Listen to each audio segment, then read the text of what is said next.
ओम त्र्यंबकम यजामहे सुगंधिम पुष्टिवर्धनम उर्वारुकमिव बंधनात् मृत्युर्मोक्षीय मामृतार्थ।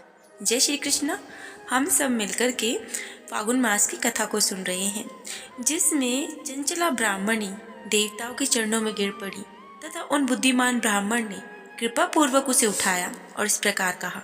ब्राह्मण बोले, हे नारी, सौभाग्य की बात है कि भगवान शंकर की कृपा से शिव पुराण की इस वैराग्य युक्त कथा को सुनकर तुम्हें समय पर चेत हो गया।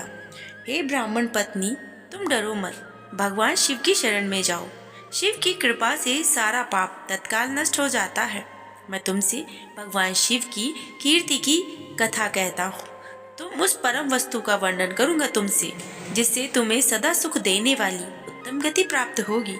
शिव की उत्तम कथा सुनने से ही तुम्हारी बुद्धि इस तरह पश्चाताप से युक्त और शुद्ध हो जाएगी। साथ ही तुम्हारे मन में विषयों के प्रति जो वैराग्य है, पश्चाताप ही पाप करने वाले पापियों के लिए सबसे बड़ा प्रायश्चित होता है। सत्पुरुषों ने सबके लिए पश्चाताप का ही समस्त पापों का शोधक बताया है। पश्चाताप से ही पापों की शुद्धि होती है और जो पश्चाताप करता है वही वास्तव में पापों का भी प्रायश्चित करता है, क्योंकि सत्पुरुषों ने समस्त पापों की शुद्धि के लिए जैसे प्रायश्चित का उपदेश किया था, वह सब पश्चाताप से ही संपन्न हो पाया है। जो पुरुष विधि पूर्वक प्रायश्चित करके निर्भय हो जाता है, वह अपने कुकर्म के लिए पश्चाताप नहीं करता। उसे प्राय उत्तम गति प्राप्त नहीं होती देवी, परंतु जिसे अपने कुकृत्य पर हार्दिक पश्चाताप होता है, वह अवश्य ही उत्तम गति का भागी होता है। इसमें तो कोई संशय ही नहीं है। इस शिव पुराण की कथा सुनने से जैसी चित्त शुद्धि होती है, वैसे दूसरे उपायों से तो बिल्कुल भी नहीं होती देवी।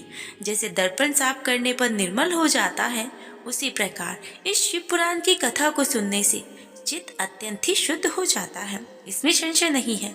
मनुष्य के शुद्ध चित्त में जगदम्बा पार्वती सहित भगवान शिव विराजमान रहते हैं। इसमें वह विशुद्ध आत्मा पुरुष श्री सांब सदाशिव के पद को प्राप्त होता है। इस उत्तम कथा का श्रवण करने से मनुष्य का कल्याण होता है और यथोचित मार्ग में इसकी आराधना अथवा सेवा अवश्य करनी चाहिए। यह भवबंधन रूपी रोग का नाश करने वाली होती है। भगवान शिव की कथा को सुनकर फिर से अपने हृदय में उसका मनन और नित्यवसान अवश्य करना चाहिए। इसे पूर्णतया शुद्ध हो जाती है और चित्त शुद्धि होने से महेश्वर की भक्ति अपने दोनों पुत्रों ज्ञान और वैराग्य के साथ निश्चय ही प्रकट होती है। उसके पश्चात महेश्वर के अनुग्रह से दिव्य मुक्ति प्राप्त होती है और इसमें कोई संशय नहीं है। जो मुक्ति से वंचित है, उसे पशु समझना चाहिए, क्योंकि उसका चित्त माया के बंधन से आसक्त होता है और वह निश्चय ही संसार के बंधन से तो मुक्त नहीं हो पाता देवी। अब ब्राह्मण पत्नी, इसीलिए तुम विषयों से मन को बिल्कुल भी हटा लो और भक्ति भाव से भगवान शंकर की इस परम पावन कथा को तुम सुनो। भगवान शंकर की इस कथा को सुनने से तुम्हारे चित्त की शुद्धि होगी और इसे सुनने मात्र से ही तुम्हें मोक्ष की प्राप्ति हो जाएगी। अब मैं तुमसे यह कथा कहता हूँ। सूत जी कहते हैं, हे शौनक, इतना कहकर वे शिव श्रेष्ठ भक्त ब्राह्मण चुप हो जाते हैं। उनका हृदय करुणा से आर्द्र हो जाता है। वे शुद्ध चित्त महात्मा भगवान शिव के ध्यान में मग्न हो गए। उसके पश्चात विंदु की पत्नी चंचला मन ही मन प्रसन्न हो उठी। ब्राह्मण का उक्त उपदेश सुनकर उसके नेत्रों में आनंद के आंसू छलक आए। वह ब्राह्मण पत्नी हर्ष भरे हृदय से उन श्रेष्ठ ब्राह्मण के चरणों में गिर पड़ी और हाथ जोड़कर बोली, मैं कृतार्थ हो गई हूँ। तत्पश्चात उठकर वैराग्य मुक्त उत्तम बुद्धि वाली वह स्त्री, जो अपने पापों के कारण आतंकित थी, वह उन महान शिव भक्त ब्राह्मण के हाथ जोड़कर गदगद वाणी से बोलने लगी।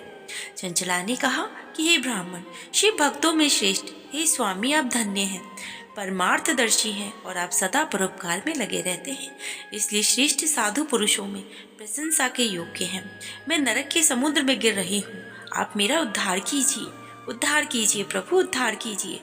पौराणिक अर्थ तत्व से संपन्न जिस सुंदर शिव पुराण की कथा को सुनकर मेरे मन में संपूर्ण विषयों से वैराग्य उत्पन्न हो गया, उसी शिव पुराण की कथा को सुनने के लिए मेरे मन में बहुत श्रद्धा उत्पन्न हो रही है।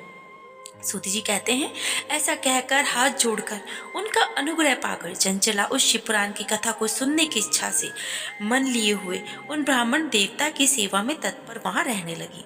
उसके पश्चात शिव भक्तों में श्रेष्ठ और शुद्ध बुद्धि वाले उन ब्राह्मण देवता ने उस स्थान पर उस स्त्री को शिव पुराण की उत्तम कथा सुनाई और इस प्रकार उस गौकर्ण नामक महाक्षेत्र में उन्हीं श्रेष्ठ ब्राह्मण से उसने महाशिव पुराण की उस परम कथा को सुना, जो भक्ति, ज्ञान और वैराग्य बढ़ाने वाली और मुक्ति देने वाली थी। उस परम उत्तम कथा को सुनकर वह ब्राह्मण पत्नी अत्यंत ही कृतार्थ हो गई। उसका चित्त शीघ्र ही शुद्ध हो गया। फिर भगवान शिव के अनुग्रह से उसके हृदय में शिव के सगुण स्वरूप का चिंतन होने लगा। इस प्रकार उसने भगवान शिव में चित्त लगाकर वहीं रहने लगी और उत्तम बुद्धि पाकर के शिव के सच्चिदानंद में स्वरूप का बारंबार चिंतन करने लगी। उसके बाद समय के पूरे होने पर भक्ति, ज्ञान और वैराग्य से चंचला ने अपने शरीर को बिना किसी कष्ट के त्याग दिया। इतने में ही त्रिपुर शत्रु भगवान शिव का भेजा हुआ एक दिव्य विमान द्रुत गति से वहां पहुंचा, जो उनके अपने गणों से संयुक्त और भांति भांति के शोभा साधनों से संपन्न था। चंचला उस विमान पर बैठी और भगवान शिव के श्रेष्ठ पार्षदों ने उसे तत्काल शिवपुरी में पहुंचा दिया। उसके सारे मल धुल चुके थे। वह दिव्य धारणी रूप स्वरूप दिव्यांगना हो चुकी थी। उसके दिव्य अवयव उसकी शोभा बढ़ा रहे थे। मस्तक पर अर्धचंद्र का मुकुट धारण किए हुए वह गौरांगी देवी शोभाशाली दिव्य आभूषणों से विभूषित हो चुकी थी। शिवपुरी में पहुंचकर उसने सनातन देवता त्रिनेत्रधारी महादेव जी को देखा। सभी मुख्य मुख्य देवता उनकी सेवा में खड़े थे। गणेश जी, नंदी तथा वीरभद्रेश्वर आदि उनकी सेवा उत्तम भक्ति भाव से उपस्थित थे। उनकी कांति करोड़ों सूर्य के समान प्रकाशित हो रही थी। कंठ में नील चिन्ह शोभा पा रहा था। 5 मुख, प्रत्येक मुख में 3-3 नेत्र थे। मस्तक पर अर्धचंद्राकार मुकुट शोभा दे रहा था। अपने वामांग भाग में गौरी देवी को उन्होंने बिठा रखा था, जो कि विद्युत मुख के समान प्रकाशित हो रही थी। गौरीपति महादेव की कांति कपूर के समान गौर थी। उनका सारा शरीर तेल श्वेत भस्म से भाषित हो रहा था। शरीर पर श्वेत वस्त्र शोभा पा रहे थे और इस प्रकार परम उज्जवल भगवान शंकर का दर्शन पा करके वह ब्राह्मण पत्नी चंचला बहुत ही ज्यादा प्रसन्न हुई। हाथ जोड़कर बड़े ही प्रेम भाव, आनंद और संतोष से युक्त विनीत भाव से वो खड़ी हो गई। उसके नेत्रों से आनंद और आंसुओं की अविरल धारा बहने लगी। संपूर्ण शरीर में रोमांच हो गया। उस समय भगवती पार्वती और भगवान शंकर उसे बड़ी करुणा के साथ अपने पास बुलाया और सौम्य दृष्टि से उसकी ओर देखा। पार्वती जी तो दिव्य धारणी बिंदु प्रिया चंचला को प्रेम पूर्वक अपनी सखी बना लिया और वह अब परमानंद ज्योति स्वरूप सनातन धाम में अविचल निवास पाकर दिव्य सौंख्यों से संपन्न हो अक्षय सुख का अनुभव करने लगी। अब यह कह करके सूती जी कहते हैं कि हे शौनक, एक दिन परमानंद में निग्न हुई चंचला ने उमा देवी के पास जाकर प्रणाम किया और दोनों हाथ जोड़ करके वह उनकी स्तुति करने लगी। अब चंचला उमा देवी की स्तुति क्यों करने लगी, उसको हम कल के अध्याय में सुनेंगे। तब तक आप स्वयं स्वस्थ रहें और श्री हरि और शिव जी की आराधना अवश्य करें। जय श्री कृष्ण। राधे राधे।